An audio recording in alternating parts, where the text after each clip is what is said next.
Après avoir libéré la Normandie, les Alliés débarquent en Provence. La guerre n'est pas achevée. Et pourtant, l'actualité coloniale va basculer dans le sang. La victoire finale approche. Il faut blanchir l'armée pour affirmer aux yeux du monde que le peuple de France se libère par lui-même.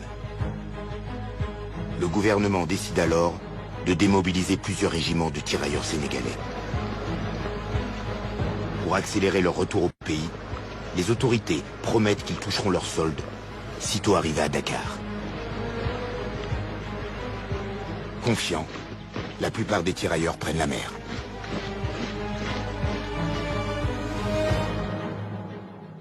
Mon père s'appelait Antoine-Jean Abibou. Et il a été enrôlé dans les tirailleurs sénégalais. Ils débarquent à Dakar. Ils sont envoyés dans un camp qu'on a préparé pour eux. Il y a plus d'1 millier de personnes dans des baraquements. Et ils continuent la procédure pour se faire payer leurs émoluments, qui étaient indus.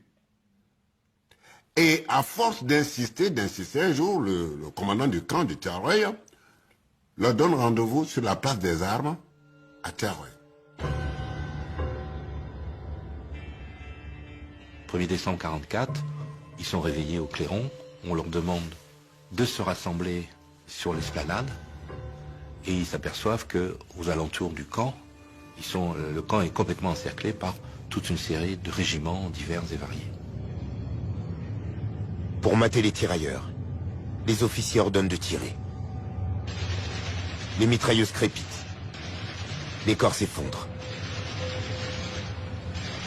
Et on tire sur des gens qui juste demandaient leur dû.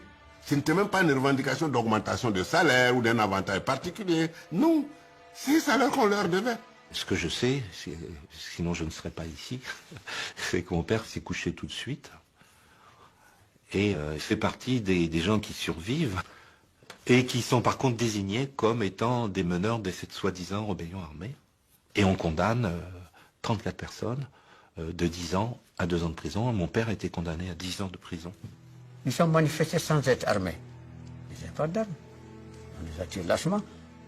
Et ceux qui l'ont fait n'ont pas été punis. C'est ça le mal.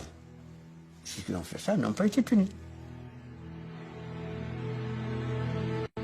La répression a tourné au massacre.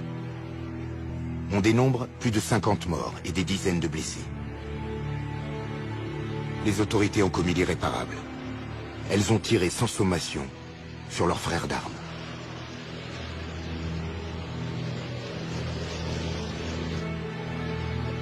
Aucune image ne témoigne de ce crime. La propagande préfère mettre en scène le retour joyeux d'un tirailleur qui ignore tout de cette tragédie. Amadouba a le sens du protocole. Il prend la tête du cortège dès que les gaz sont en vue. Le village est en effervescence. C'est un véritable événement que le retour du guerrier Amadouba. En son honneur, les tam-tams se déchaînent, les femmes dansent.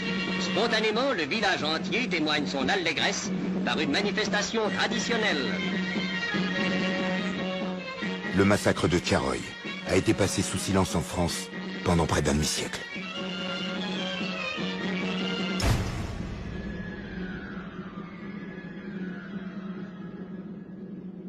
Il n'y a aucune mémoire de ça et c'est terrible. C'est terrible qu'il n'y ait pas de mémoire des événements passés, qu'il n'y ait pas de cette transmission-là. Et d'une certaine manière, les massacrés de Thiaroye, s'ils ne sont pas connus aujourd'hui, c'est comme si ils n'avaient pas existé. C'est quand même assez grave que l'armée française ait commis ce genre de choses, parce que ça prouve en fait que cet idéal de on libère les gens, on fait les choses parce que on veut rendre le monde meilleur et parce que on a une idéologie positive et noble derrière nous, ça prouve qu'en fait c'est pas le cas, puisque à la moindre contestation, on tue les gens.